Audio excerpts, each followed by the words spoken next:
자랑이라고 하는 것을 생각해 보면 상대방이 듣고 싶은 말이 아니라 내가 하고 싶은 말이 자랑이죠. 그렇기 때문에 자랑을 들으려고 하면 듣는 사람이 무척 힘이 듭니다. 왜냐하면 내가 듣고 싶은 말이 아니라 그 사람이 말하고 싶은 것을 나에게 말하기 때문에 자랑은 듣는 사람에게 있어서 마음의 체력이 굉장히 많이 소모가 되는. 그래서 우리가 흔히 이야기하는 것처럼 손주들 자랑할 때도 공식 협찬금이 5만 원이에요. 5만 원 내고 자랑하셔야 돼요. 아시겠죠? 공식 협찬금이 5만 원이래요. 그래서 5만 원 내고 자랑을 해야 되는데 그거는 듣는 사람이 마음의 체력이 굉장히 소모가 되기 때문에 필요한 거예요.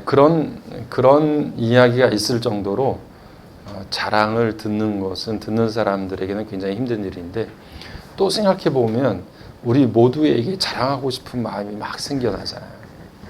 그래서 우리 공동체가 아름다워지려면 남들이 자랑하기 전에 먼저 칭찬하고 격려하는 게 중요해요. 자랑을 시작하기 전에 먼저 칭찬해주고 먼저 격려해주는 거. 자, 여러분 한번 따라해 보세요. 자랑하기 전에 칭찬하고 격려하자. 그러면 자랑이 이제 줄어들어요. 먼저 칭찬하고 격려하면 자랑하고 싶은 마음도 내 혼자서 막 그렇게 자랑하는 것보다도 칭찬과 격려를 들으면 함께 기뻐할 수 있는 마음이 더 커지게 됩니다. 유난히 힘이 셌던 개미가 한 마리 있어요. 그래서 다른 개미들은 쌀 한 톨 들기에도 너무 힘에 버거워하는데 이 개미는 너무 힘이 세가지고 쌀 2톨을 막 손으로 들고 막 이렇게 던지기도 하고 막 이러는 거야. 그러니까 개미 사회에서는 이 개미를 따를 자가 없어요. 이런 괴력을 가지고 있는 개미가 없는 거예요. 쌀 한 톨 들기가 힘든데 쌀 2톨을 들고서 막 장난을 치니까 그래서 이 개미가 힘센 개미가 이 개미 사회에서는 더 이상 나를 알아볼 만한 사람이 없는 거예요. 더 넓은 세상으로 나가고 싶었어요. 그래서 인간 세상으로 나왔습니다. 어느 시장 바닥에 나가서 자기가 쌀 2톨 들 수 있는 것에 대해서 막 자랑을 하고 막 왔다 갔다 던지고 막 이렇게 했는데 아무도 쳐다보는 사람이 없는 거예요. 혼자서 계속해서 쌀 2톨을 가지고 힘을 과시를 하다가 지나가는 사람 발에 밟혀서 죽어버렸대요. 너무 슬픈 일이죠. 개미 사이에서는 어떤 개미도 따라올 수 없는 타의 추종을 불허하는 그런 힘과 괴력이 있었는데 인간 사이에 나와서 더 넓은 세상에서 자기 힘을 과시하려고 하는 순간 아무도 자기를 쳐다봐 주지 않았고 오히려 사람들의 큰 발에 밟혀서 그래서 그 자리에서 죽어버렸다. 이런 이야기를 하는데 우리 인간의 모습과 다를 바가 없죠. 여러분, 우리 인간 사이에서는 내가 힘이 세고 내가 많은 것을 가지고 있고 엄청난 것들이 있다고 막 자랑을 하고 그것을 가지고 사람들에게 나타내 보이기도 하지만 사실 하나님이 보시기에는 이 개미랑 다를 바가 없는 거예요.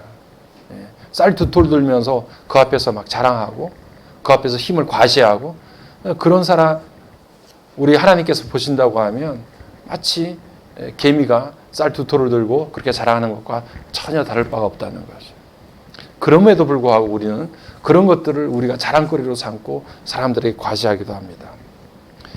오늘 우리가 고린도 교회로 다시 돌아와서 11장 말씀을 함께 읽었는데 우리가 11장 전체를 다 읽지는 않았지만 11장 1절 말씀이 바울이 고린도 교회를 향해서 너희들 나를 좀 용납해다오 이렇게 부탁하는 것으로 11장이 시작이 됩니다. 우리가 기억을 되살려 보면 고린도 교회에는 거짓 교사들, 거짓 사도들이 찾아와서 이 고린도 교회 성도들의 마음을 훔치고 그들의 마음을 사로잡았는데 그것은 무엇이냐면 거짓 사도들이 와서 자기들의 자랑을 늘어놓은 것이죠. 세상에서 사람들에게 나타낼 수 있는 자랑거리들을 막 나타내서 내가 이 정도 힘이 있고 이 정도로 능력이 있는 사람이다 라고 하는 것을 사람들에게 막 과시를 하는 거예요. 그런데 그렇게 과시한, 그들이 가장하고 과시하는 그런 자랑거리에 고린도 교회가 홀딱 넘어간 거예요. 그래서 마음도 뺏기고 바울 사도와도 관계가 멀어지고 바울 사도가 전했던 복음과도 다른 내용들을 그들이 수용하게 되고 받아들이게 된 거죠. 그러니까 11장 1절에서 바울이 그렇게 약간 비꼬아서 이야기하는 거예요. 야, 너희들 그렇게 거짓 복음도 잘 받아들이고 거짓 사도들도 그렇게 잘 용납을 했으니 나도 좀 받아들여 주면 안 되겠니? 나를 좀 용납해다오. 그렇게 이야기하는 시작으로 오늘 11장이 시작합니다. 실제로 11장 1절부터 4절 이렇게 내용들을 보게 되면 너희들 그렇게 다른 것들은, 잘못된 것들은, 거짓 사도는, 거짓 복음은 그렇게 잘 받아들이면서 왜 나를 용납하지 않고 내가 가르치는 것에 대해서 다시 한번 생각하지 않냐, 그렇게 이야기하면서 오늘 말씀을 시작하는데, 그렇게 나를 용납하고 거짓 사도들이 자신들의 경력을 자랑하고 자기의 입담을 자랑하고 말 잘하는 거 자랑하고 세상에 화려하게 내놓는 것들, 그런 자랑거리로 삼아서 너희들의 마음을 그렇게 사로잡았다고 하면 나도 자랑할 게 있다. 그 자랑거리에 대해서 귀를 기울여 다오. 이렇게 11장이 전체로 구성이 되어 있고요. 그래서 오늘 말씀을 11장을 보니까 바울 사도가 고린도 교회를 향해서 두 가지 정도를 크게 자랑을 합니다. 오늘 11장 1절부터 15절까지의 첫 번째 자랑이라고 하면 16절서부터 마지막 33절까지 두 번째 자랑을 이야기해요. 바울 사도가 야, 나도 이제 자랑할 거리가 있으니 너희들 내 자랑에 대해서 귀를 기울여 다오 라고 이야기를 하면서 오늘 1절 시작부터 시작해서 15절까지 내용을 이렇게 보게 되면 바울 사도가 이야기하기를 내가 첫 번째 너희들에게 자랑하고 싶은 것은 다른 것이 아니라 값없이 너희들에게 복음을 전하는 것, 이것을 내가 자랑하고 싶다, 이렇게 말을 합니다. 여러분, 우리 성경 9절 말씀을 이렇게 보게 되면 바울이 고린도 교회에 있을 때 생활비가 제대로 충당이 되지 않았어요. 바울이 살기가 너무 힘들고 어려웠던 거예요. 그런데 마침 그때 고린도 교회에서 사역을 감당하고 있을 때 너무 한 달 하루하루 살기가 힘들었는데 그때 마게도냐, 지난번에도 제가 말씀을 드렸지만 지금 그리스 땅의 북부가 당시에 마게도냐 지방이고 남쪽이 아가야 지방이라 이렇게 드렸어요. 아가야 지방에 있는 최대 큰 도시가 고린도, 그래서 고린도 교회는 아가야 지방에 있는 것이고 마게도냐 지방 북쪽에는 빌립보, 데살로니가 이런 교회들이 있었던 거죠. 그래서 오늘 우리가 말씀을 통해서 다시 한번 생각해 보면 이 고린도 교회에 있을 때 바울 사도가 경제적으로 굉장히 힘들고 어려웠는데 마침 북쪽의 마게도냐 교회의 형제들이 내려와서 자기에게 생활비를 지원을 해준 그 사건을 이야기해요. 그래서 그때 마침 힘들고 어려웠는데 너희들 고린도 교회에 있을 때 내가 너무 힘들고 어려웠는데 마게도냐 형제들이 나에게 생활비를 충당해줘서 그것으로 견디고 그것으로 그 시간들을 채워나갈 수 있었다. 이렇게 이야기하고 있는 대목이 있습니다. 그런데 그렇게 이야기하면서 바울 사도가 고린도 교회 교인들을 향해서 내가 너희들에게 폐를 끼치지 않기 위해서 너희들에게 마음에 짐을 주지 않기 위해서 내가 조심하고 또 조심하였다. 그렇게 9절 이후에 보니까 말씀을 그렇게 하고 있어요. 바울 사도는 어떻게 하면 고린도 교회 성도들에게 마음에 짐이 되지 않을까, 폐를 끼치지 않으면 안 되지 않나, 그런 생각으로 가득 차 있어서 고린도 교회 성도들에게 조금이라도 염려, 걱정이 되지 않도록, 짐이 되지 않도록, 그것이 바울 사도가 가지고 있는 굉장히 큰 중요한 문제였어요. 그래서 고린도 교회 성도들에게는 전혀 말하지 않고 그것을 혼자 충당하고 또 다른 사람들의 도움을 통해서 그 시간들을 채워나갈 수 있었던 거죠. 그러니까 고린도 교회 성도들을 향해서 조심하고 또 조심했던 것이 바울 사도였고, 그런 마음으로 그렇게 사역을 감당할 수 있었던 것이 바울이 목회를 하는 데 있어서 가장 중요한 핵심이었어요. 목회자가 과분하게 누리는 것들, 자랑거리로 삼는 것이 바울의 이야기를 통해서 우리가 비교해서 보면 바울의 생각과 다른 거예요. 목회자들이 많은 것들을 누리며 사는 것에 대해서 자랑거리로 삼는 경우가 종종 있는데, 나는 어느 정도 차를 타고 있어. 나는 사례비를 얼마를 받아. 나는 집이 몇 평이야. 이런 것들을 자랑하는 것이 바울이 가지고 있는 관점과는 전혀 정반대의 것이에요. 바울은 어떻습니까? 어떻게 하면 교회에 폐를 끼치지 않고 교회에 짐이 되지 않고 힘들고 어려운 가운데서도 스스로 그 일을 감당하려고 애를 썼고, 오늘 우리가 11장의 내용을 보게 되면 이러한 목회 철학을 나는 결단코 버리지 않겠다. 나는 계속해서 이 목회적 관점을 견지해 나가겠다라고 하는 게 바울 사도의 생각이에요. 여러분 11절, 10절, 11절 말씀, 특별히 10절 말씀을 보게 되면 아가야 지방에서 나의 이 자랑이 막히지 아니하리라 이렇게 이야기합니다. 그러니까 어느 지방에 가든지 간에 내가 교회에 대해서 이렇게 생활하고 이렇게 하려고 하는 목회 철학을 가지고 있는데 바울 사도가 이것을 자랑거리로 삼는 거예요.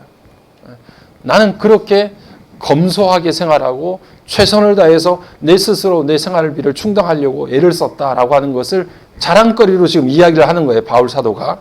그런데 이 자랑거리가 어느 지역을 가든지 간에 그것이 자랑거리로 계속해서 내가 이야기할 수 있도록 막히지 않도록 그렇게 하겠다라고 하는 것은 무엇이냐면 그것이 내 계속적인 자랑거리가 되게 하겠다. 그것이 내 목회 생활이 되고 목회 철학이 되도록 하겠다라고 하는 것을 이야기하고 있는 거죠.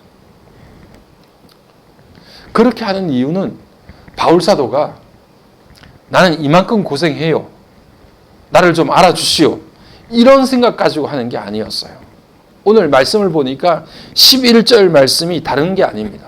여러분 11절 성경을 통해서 보면 11절 말씀이 다른 게 아니라 그 모든 것들의 핵심은 내가 성도들을 사랑하기 때문에, 고린도 교회 성도들을 사랑하기 때문에 그 사랑이 출발점이 돼서 이 모든 행동들이 바울 사도가 그렇게 할 수밖에 없었던 이유가 거기에 있었다 이야기를 합니다.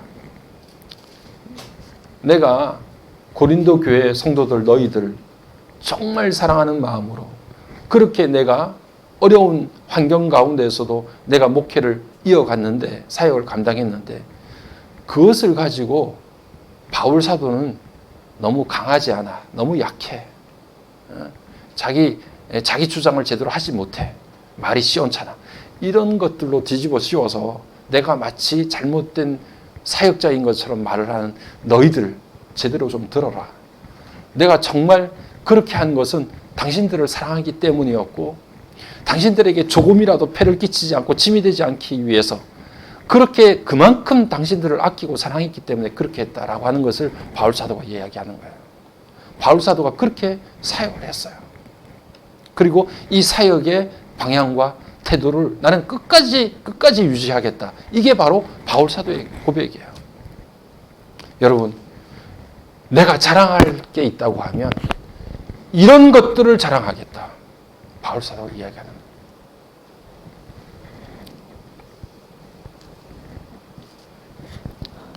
여러분, 특별히 우리가 계속해서 11절, 12절 말씀을 보게 되면 거짓 사도들은요, 이상한 자랑거리를 내세웁니다.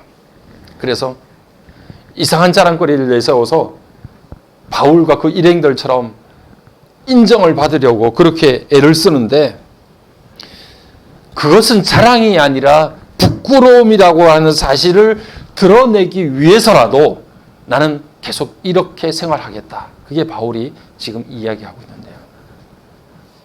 내가 이렇게 생활해야, 이렇게 목회하고 이렇게 사역을 해야 거짓 사도들, 거짓 목회자들이 자랑하고 내세우는 것들이 그것이 거짓된 것이었구나, 잘못된 것이었구나 하는 것들을 바울이 살아가는 목회적인 그의 사역의 생활을 통해서 그것이 드러나기 때문에 나는 이 일을 중단할 수가 없다. 이렇게 이야기하는 거예요. 이해되세요? 바울 사도가 지금 이야기하는 것은 분명합니다. 목회자가 검소하게 생활해야 된다. 목회자가 최소한의 것을 가지고 생활해야 된다. 그리고 목회자가 부요하고 목회자가 많은 것들을 누리고 사는 것이 자랑거리가 아니라 부끄러움이다 라고 하는 것을 이야기하는 거예요. 제 이야기가 아니라 바울 사도의 이야기예요. 바울 사도가 그렇게 내가 생활하는데 나는 이것을 계속하고 그렇게 계속해서 이 일을 하려고 하는 건데, 그것은 무엇이냐면 내가 이렇게 생활해야 거짓 사도들이 잘못된 자랑거리로 사람들의 마음을 사로잡아서 결국에는 자기의 입속을 챙기는 그렇게 잘못된 모습이 내가 살아가는 삶의 바울의 모습과 비교가 되어서 저 사람들이 정말 잘못된 거구나 하는 것들을 성도들이 알게 되니까, 그것이 드러나니까 저것이 거짓이구나, 의가 아니라 거짓이구나. 그래서 바울 사도는 이야기하기를 사탄도 자기를 광명의 천사로 가장한다. 거짓 사도들이 자기를 마치 의의 사도인 것처럼 가장하는 것과 마찬가지다. 이렇게 이야기합니다. 그래서 첫 번째 바울 사도가 강조하고 자랑하는 것은 내가 내 권리와 권한과 내가 누려야 될 것들을 누리지 않고 성도들을 사랑하는 마음으로 그것을 절제하며 살아가는 것. 내가 그렇게 목회할 수 있었던 것이 내 자랑거리다. 이것을 바울 사도가 먼저 이야기하고 있는 거예요. 두 번째 바울 사도가 자랑거리로 이야기하고 있는 게 무엇인가? 그것은 바로 제가 말씀드린 것처럼 16절부터 33절까지 내용 속에 담겨져 있습니다. 그리스도를 위해서 복음을 증거하는 데 있어서 바울 사도가 수도 없이 많은 고난과 아픔과 역경을 거쳐가고 그것을 겪어야 되는 상황들이 일어났습니다. 우리가 읽었던 24절부터 27절의 내용을 보면 바울이 겪었던 고난 목록표가 기록되어 있어요. 자기는 40에 하나 감한 매를 5번이나 맞았다. 여러분, 유대인들은 40대씩은 때리지 않았어요. 왜냐하면 율법에서 40대 이상을 때리지 못하도록 막았기 때문에 그래요. 혹시 40대 이상 곤장을 맞으면 사람이 실신할 수도 있고 또 특별히 약한 사람들은 죽을 수도 있어요. 그래서 율법이 40대 이상 때리지 못하도록 그렇게 정해놓았기 때문에 39대까지만 때린 거예요. 그런데 이 39대까지 때렸다라고 하는 것은 거의 죽기 직전까지 때렸다는 이야기인데, 이런 매를 내가 5번이나 맞았다 이렇게 이야기합니다. 그뿐 아니죠. 3번 태장으로 맞았어요. 채찍 같은 걸로 뾰족한 쇠들이 박혀져 있고 살점이 떨어져 나가는 그런 태장으로 그렇게 맞았던 적도 있고, 돌멩이로 맞았던 적도 있고, 그리고 배를 타고 가다가 파산하거나, 그뿐 아니라 수없이 겪었던 복음을 전하기 위해서 강의 위험, 강도의 위험, 동족의 위험, 이방인의 위험, 광야의 위험, 배고프고 굶주리고 잠자지 못하고, 이런 수없는 25가지 정도의 목록표가 이 내용 가운데 가득 채워져 있어요. 여러분, 한번 생각해 보면 이 정도의 고통과 아픔을 겪었다고 하면 아마 바울의 몸은 상처투성이일 겁니다. 아마 자기 몸을 이렇게 보면서 이거는 언제 어느 때 돌멩이에 맞아가지고 생겨난 상처고, 이거는 언제 태장 맞을 때 찢어진 상처고, 이것은 언제 곤장 맞을 때 피멍이 들었던 상처고, 이것은 언제 돌부리에 넘어져 가지고 깨진 상처고, 사람들에게 무엇을 당해서 위해를 당해서 만들어진 상처고, 수도 없이 온 몸이 다 상처투성이었을 거예요. 그렇게 고난의 목록표를 다 일일이 열거하면서 오늘 바울 사도는 나는 다른 것이 아니라 내가 복음을 증거하기 위해서 받았던 이 수없는 상처와 아픔을 내가 자랑한다. 거짓 사도들이 자기가 내놓을 스펙들 가지고 뭐 엄청난 능력 가지고 그렇게 세상 가운데서 교회 가운데서 자랑해서 사람들의 마음을 그렇게 사로잡았다고 하면 내가 너희들에게 전달할 수 있는 자랑거리가 나도 있는데 그 중에 하나가 내가 복음을 위해서 받았던 내 육신의 상처들, 내 마음의 상처들, 이 수없는 고통과 아픔들을 내가 너희들에게 자랑한다. 이렇게 이야기를 하고 있는 것입니다. 그리고 그것이 갈라디아서 6장 14절 이후의 말씀을 보게 되면 그것이 바로 다른 것이 아니라 내 몸에 있는 예수의 흔적이다. 이렇게 고백합니다. 바울 사도는 자기가 복음을 전하면서 그렇게 수없이 당했던 고난을 통해서 생겨난 자기의 신체의 상처들, 그것을 보면서 이것이 다른 것이 아니라 예수의 흔적이라고 생각을 했던 거예요. 수없는 상처들을 가지고 있었어요. 성 프란체스코는 이 예수님께서 십자가에 달리셨던 손과 발과 옆구리에 찔리셨던 그 상처에 대해서 너무 깊이 묵상하다가 어느 날 성 프란체스코에게 이런 예수님이 손과 발에 옆구리에 생겨났던 그 상처가 그대로 생겨났대요. 그것을 오상이라고 부릅니다. 5가지의 상처. 손바닥, 발바닥, 그리고 옆구리. 그래서 그 몸에 오상을 간직하고 있었다. 이렇게 이야기도 전해지고 있습니다. 그러니까 바울은 복음을 전하면서 생겨난 그 수없는 아픔과 고통을 이것이 바로 예수님께서 당하신 고난의 흔적인 것처럼 내 몸에 예수의 흔적이다. 이렇게 이야기를 하는 거예요. 여러분, 우리가 믿음 생활하고요. 예수님 믿고 이렇게 신앙생활을 하다 보면 수없는 상처들이 생길 때가 많습니다. 그러잖아요. 무엇을 하고 싶지만 그것을 꽉 참고 견뎌야 될 때도 있고, 그리고 정말 하기 싫은데 예수님 따라가려고, 말씀에 순종하려고 그것을 행해야 될 때도 있습니다. 그럴 때마다 우리의 몸과 마음에 상처가 생길 때가 있어요. 그런데 그것이 부끄럽고 창피한 게 아니라 바울 사도는 그것을 내 자랑거리다. 이렇게 이야기합니다. 그것이 내가 가지고 있는 예수의 흔적이고 정말 그것이 내가 자랑해야 될 정말 놀라운 자랑거리다. 이렇게 이야기를 하고 있는 거예요. 오늘 우리가 읽었던 본문의 말씀 계속 보게 되면 여러분 그가 겪었던 고난의 시간들을 계속해서 정리를 해가면서 오늘 특별히 마지막 28절의 말씀을 보니까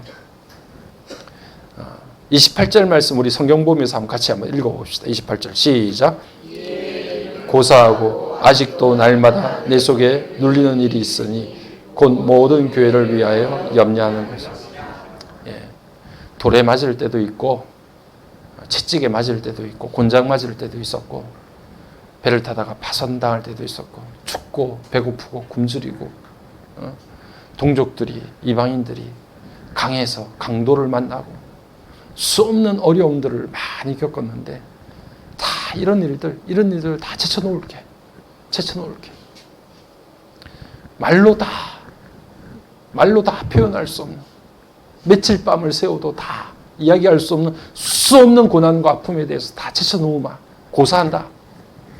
그런데 이 외에 더 중요한 고통이 있어. 그게 뭐냐 하면 내가 날마다 하나님의 교회를 위해서 염려하는 이것이 내 마음속에 눌림이 되고 있다. 다른 어떤 고난보다도 다른 어떤 고통보다도 내가 가지고 있는 가장 큰 고통은 뭐냐 하면 하나님의 교회를 위해서, 성도들을 위해서 날마다 염려하며 걱정하며, 그것이 내 가슴을 깊이 누르고 있는데 이게 내 가장 큰 고통이야, 고난이야, 이렇게 이야기하고 있는 거야. 그러니 앞에 열과는 우리가 거기에 한 가지인들 제대로 그 고통을 받을 수 있겠어요? 그 많은 25가지가 넘는 목록표를 보면 그것 어느 것 하나 가벼운 게 없고 나는 그거 하나라도 받지 못할 것 같아요. 그런데 그 많은 고난들을 바울이 다 겪었는데 그럼에도 불구하고 이거 다 제쳐놓고 내가 정말 힘들고 어려운 것은 날마다 하나님의 교회를 염려하는 것이고 주의 성도들을 위해서 어떻게 하나 하고 걱정하는 것, 그게 가장 큰 내 마음의 눌림이다.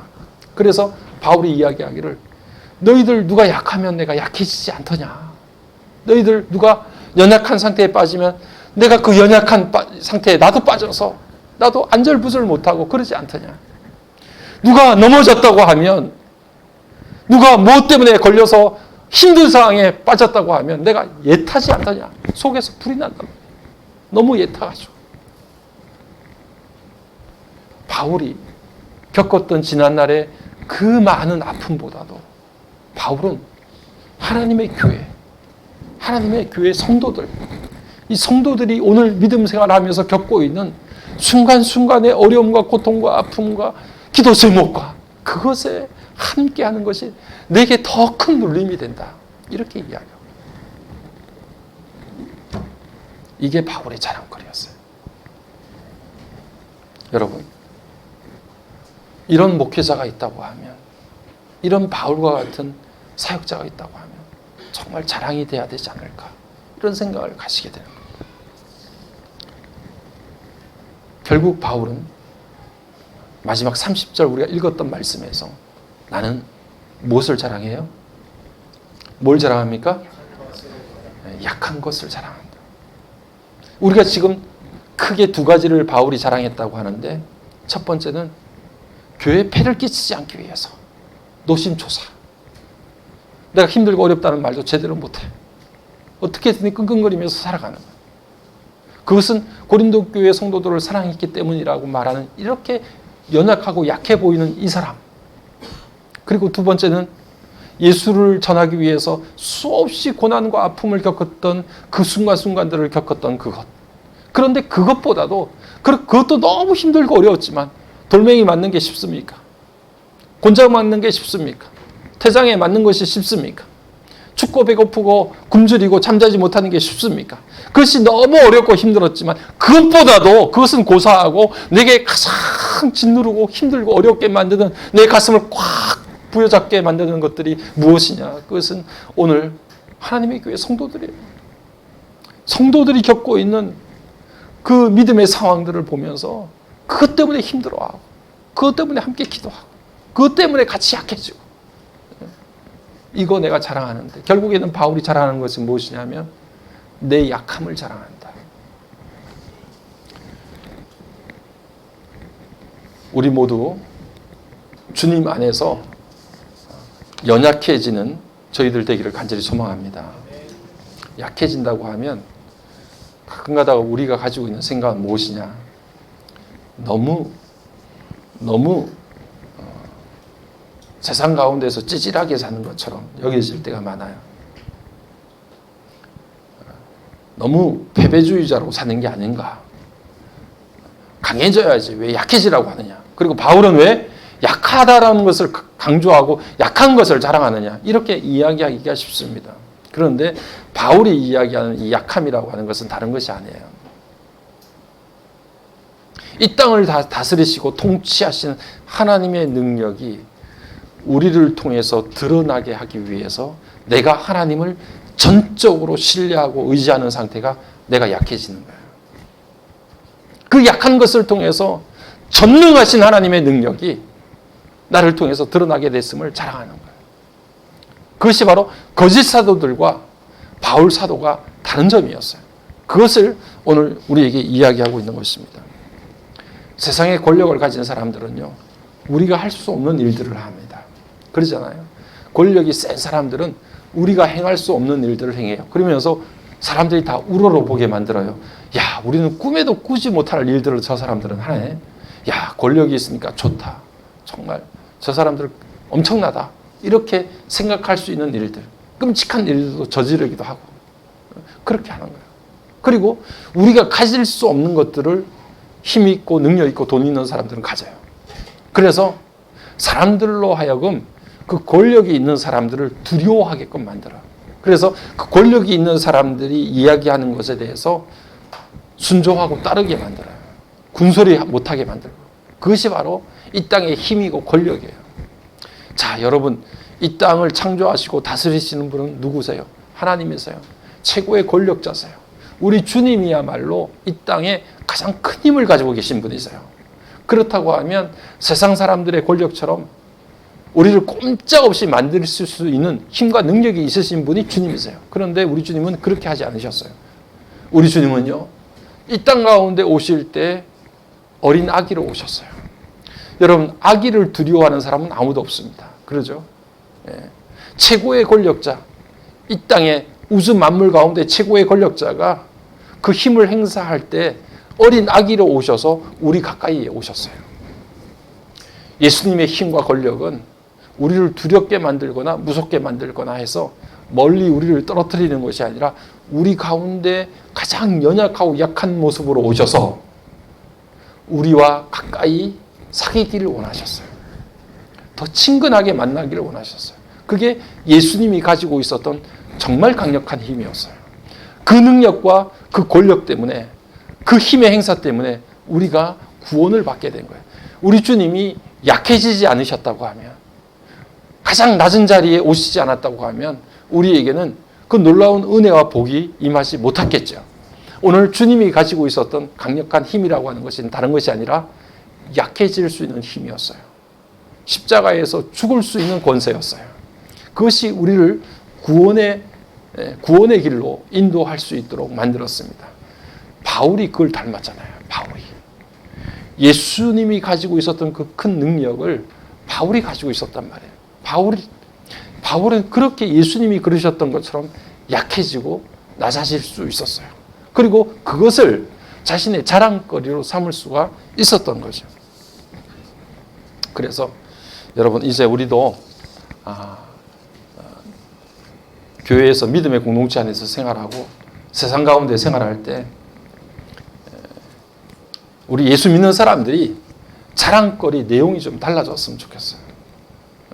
물론 이제 자식도 자랑해야 되고 돈도 자랑해야 되고 집도 자랑해야 되고 여러 가지 것들 자랑할 게 많이 있는데, 그리고 교회에서는 교회 건물이 얼마나 크냐, 교인들이 얼마나 모이느냐, 뭐 이런 거 가지고 자랑거리를 삼아야 될지 모르겠지만, 이전에 우리가 가지고 있었던 자랑의 내용들이 그런 것이었다고 하면 오늘 우리 주님과 바울이 자랑거리로 삼았던 그 자랑을 우리가 다시 한번 생각해 볼 때 우리의 자랑의 내용이 달라져야 돼요.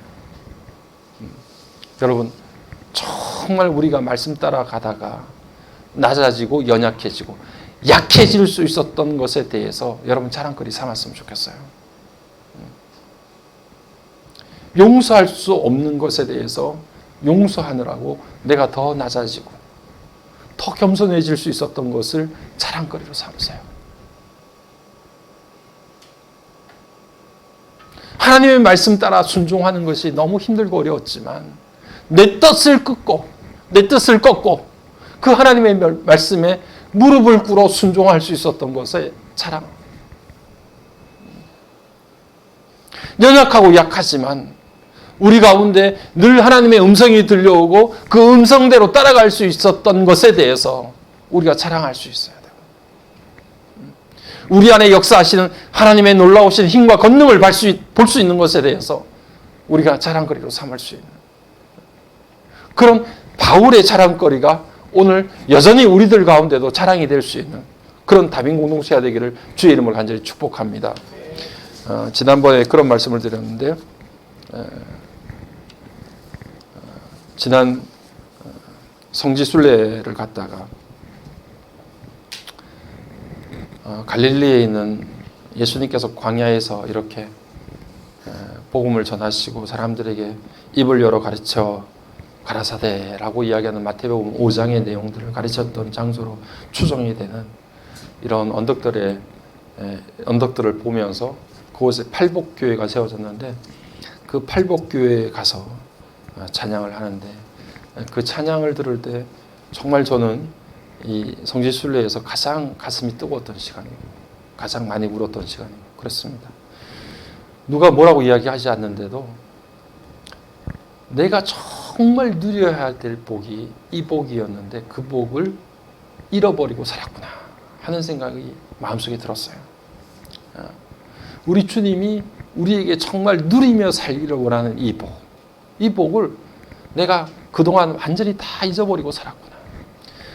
이 복을 생각하면 그 복은 정말 약해지는 복이에요. 마음이 가난해지고 온유해지고 긍휼히 여길 줄 알고 마음이 청결해지고 의에 줄이고 목마를 줄 알고 화평케 하고 이런 것들이 약해지지 않고서는 도저히 이룰 수 없는 복들인데 우리 주님은 이게 가장 큰 복이니 너희들 이 복을 누리며 살아라 이렇게 말씀하시는 거예요. 근데 그 복을 그때 예수님께서 사람들에게 제자들에게 가르쳐주신 그 복을 생각하면서 그 팔복교회 안에서 그 찬양을 부르는데 하나님 제가 이 복을 잃어버리고 살았어요. 다시 말하면 남들보다 강해지고 높아지고 더 많이 가지고 내가 빨리 부흥시키고 뭔가 사람들에게 이름을 알리고 이런 것들이 복인 줄로 생각을 하고 머릿속에는 그게 아니라고 생각하지만 본능적으로 그것들을 따라가며 살았던 삶이 아니었을까? 내가 하나님께서 우리 주님께서 우리에게 정작 주시고 싶어 하시는 이 놀라운 복들을 잊어버리고 살았거든요. 주님 이게 정말 내가 누려야 될 복인데 이 복을 내게도 주옵소서. 오늘 여러분 그것이 여러분들에게 자랑거리가 될 수 있는 귀한 시간들이 여러분들에게 이루어지기를 주의 이름으로 간절히 축복합니다.